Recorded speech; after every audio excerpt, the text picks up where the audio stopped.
and I'll try to read along. Here, we're going to scroll along. My ideal man is African-American, dark complexion, 6'2", athletic body, 230 pounds, average dark eyes, straight white teeth, all 32. God-fearing, spiritual, attends, millionaire, generous, family-oriented as a family, sports spectator, not his friends, stand together, dedicated to loving me, determined to make our love run, sincere and genuine, nice, honest, trustworthy, faithful, dependable, mature, understands, chivalry, practices, adventurous, will try anything, sexually compatible, can dance or willing to learn various types of music, wants to be married, loves something, faithful, can communicate well, good listener, romantic, clean and tidy, well-dressed, nice shoes, wants children, at least two, spontaneous, healthy, likes to cook, and what is the last one? Drug-free, drinks alcohol occasionally or not at all. Yeah, that would be the Lord. And now listen, girls, I'm about to be very raw. I'm about to be very real. I'm about to just shoot it to you as just straight as I can, because I'm hoping that this helps somebody. Because as you girls know, I'm a matchmaker. And for a large part of the end of last year and beginning of this year, I stopped matchmaking. And the reason I stopped matchmaking is because I literally was I can't handle female clients. I was a matchmaker that matched females, and I had a few male clients, but predominantly I was matching women. And listen, it was such a valuable lesson for me, because what I learned is that the average woman doesn't really want just a good man. She doesn't want a husband. What she's really wanting are these standards or ideas that she has of what a man is supposed to be. But this is nothing what men are. This is not realistic for who men are, how they think, what they value. It's just this preconceived, idea that women have of who men should be. But this is not reality, okay?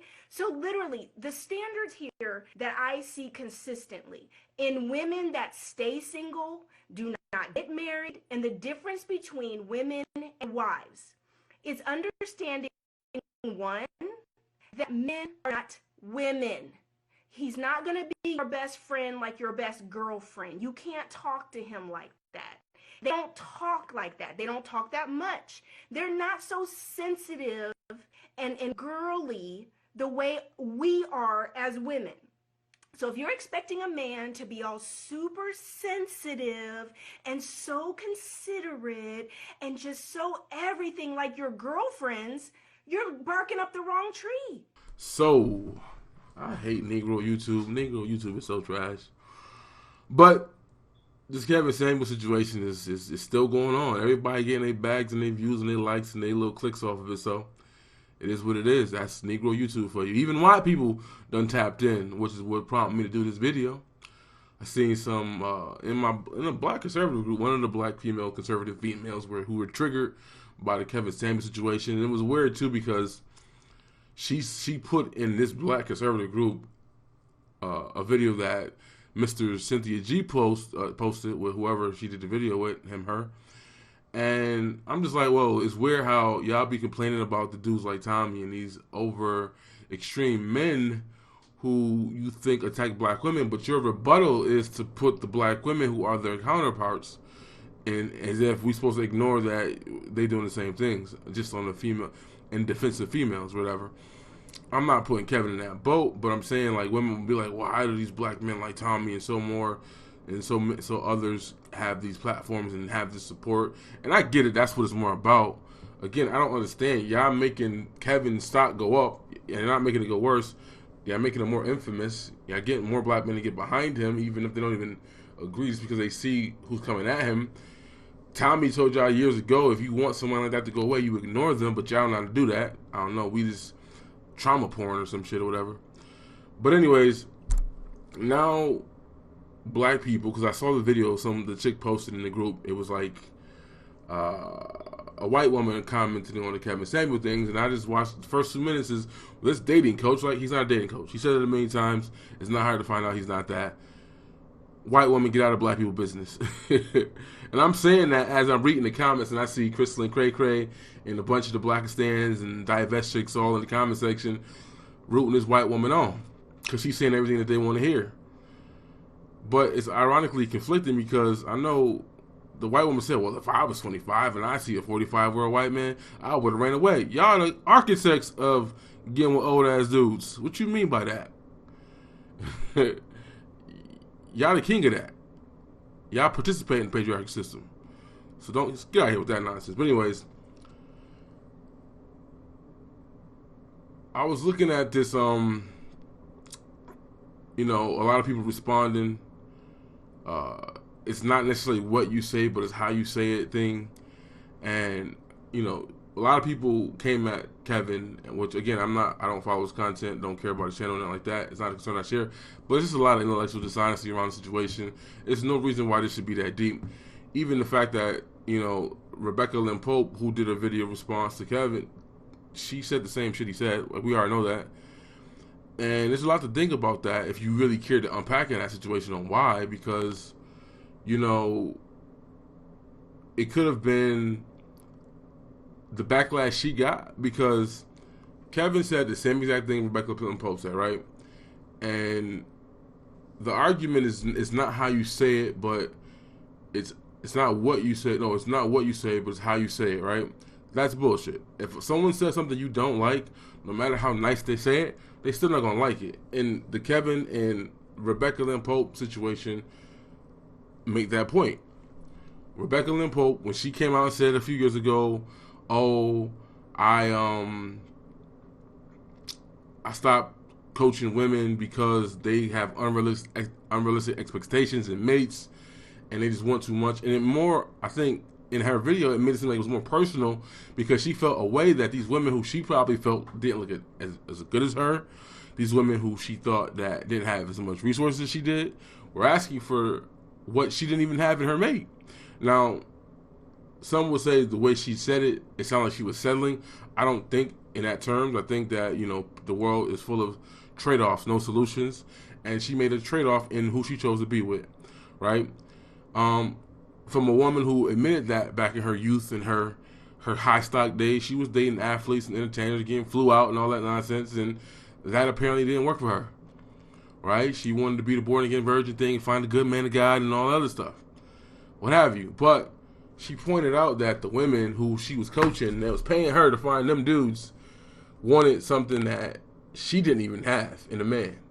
And I think that was more of the personal situation to it.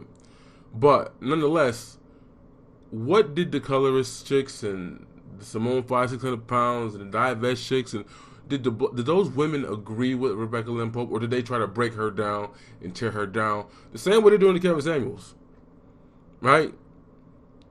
I'm confused. People say it's not how. Well, Rebecca Lynn Pope was feminine and soft, and she wasn't attacking personally, and she was being in general, not just women of color. She said women in general, and yet they still came for her head because she said stuff that they did not want to hear. Don't matter how nice you say that shit, if they don't want to hear it, they're gonna attack it. Period. And as you see, a lot of folks are triggered by this conversation. If the shit don't, if it don't apply, let that shit fly.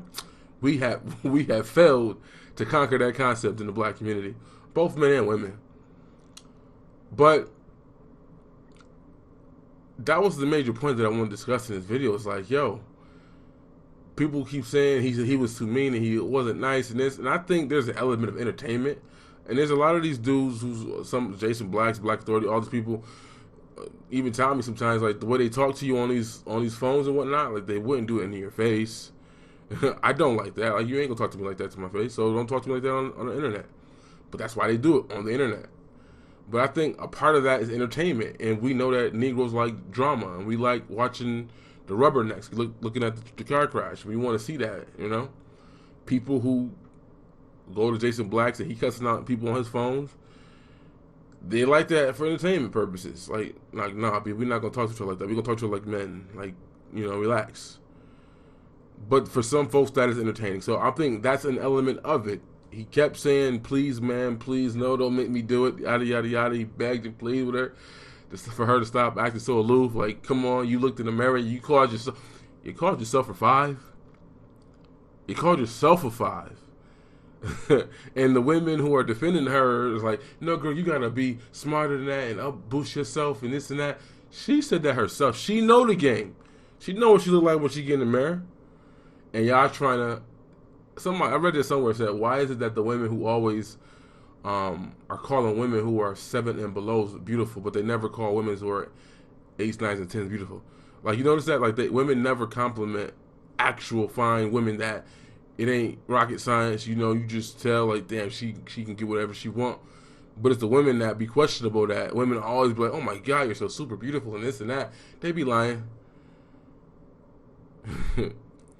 But this topic is probably going to get even bigger now because the pink pill and black women done tagged in the white woman. And the white woman, I just looked at her video for like 2 minutes and she's like, he's a dating coach. I'm like, he's not.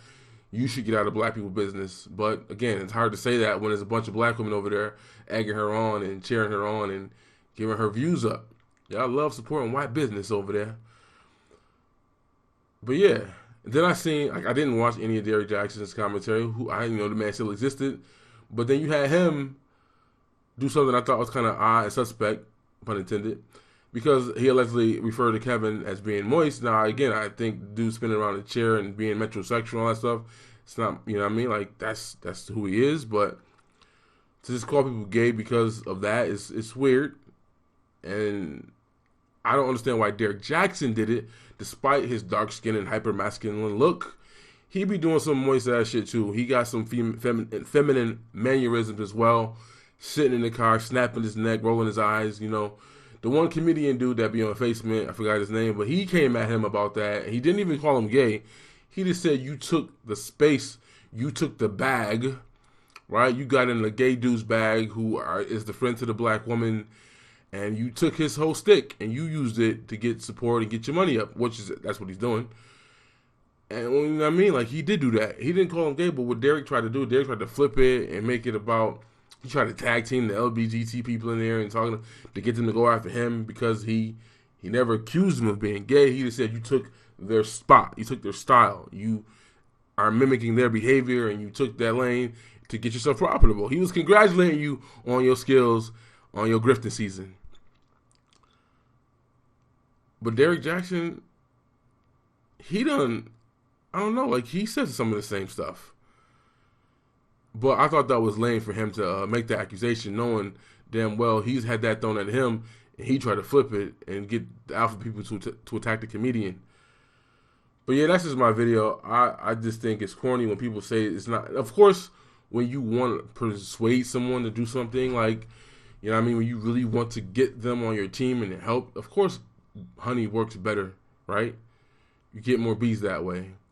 But this notion that you could have, because half the women who were in their feelings, when you break it down and really listen to it and go over the whole video, they're like, okay, he wasn't wrong, but it's the way he said it. Rebecca Lynn Pope said the same shit, and she said it the way y'all wanted it to be said, and her video went viral, and all the black female YouTubers went after her and attacked her because she said some shit that they did not want to hear. If you don't like what this person has to say, no matter how nice they say it, you're still not going to like it. That's period. My epiphany from the situation is just like, she took a lot of backlash from that, and she realized that there's way more money in catering to females, which is obvious. You know, the manosphere pumped her up and got her, you know, viral for a while, but that was it. That was a one-trick pony. She went away after that. And like they said that even a few months ago, she was on another podcast repeating what she said in 2017.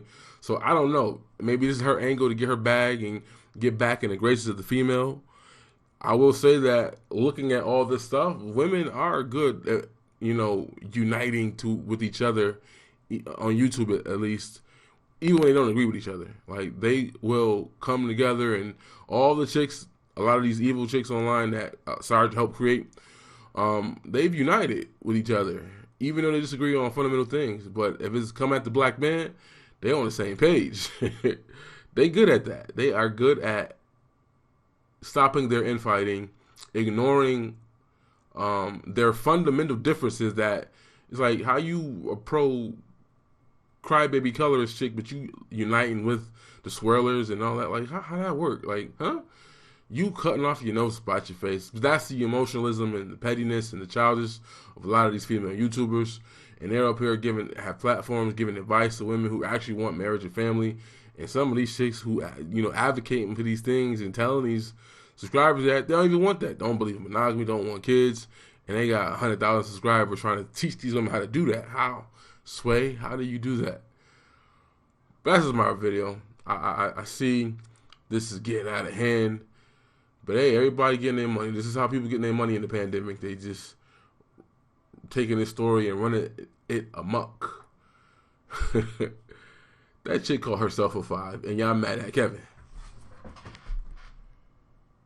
Technique to make women comfortable has been done for years. He even has the stereotypical sassy lisp and the head roll to go with it. I need you. You're necessary. You know what I'm saying? Your presence, your happiness, your peace of mind is critical to mine. So there's a lot of women who see an attractive straight man, telling them everything they like to hear. But really, if you know the culture, then you understand that what you're really seeing is this. Lemons, be gone. Lemons, be gone. And shimmy. Lemons, be gone. Head tilt. Lemons, be gone. Don't forget those 3 snaps and head. These standards like he's a girl. I'm sorry. Leave that to your gay guy friends. Or leave that to your bestie guys that talk kind of like girls. Your man that you're going to marry is not going to be like that.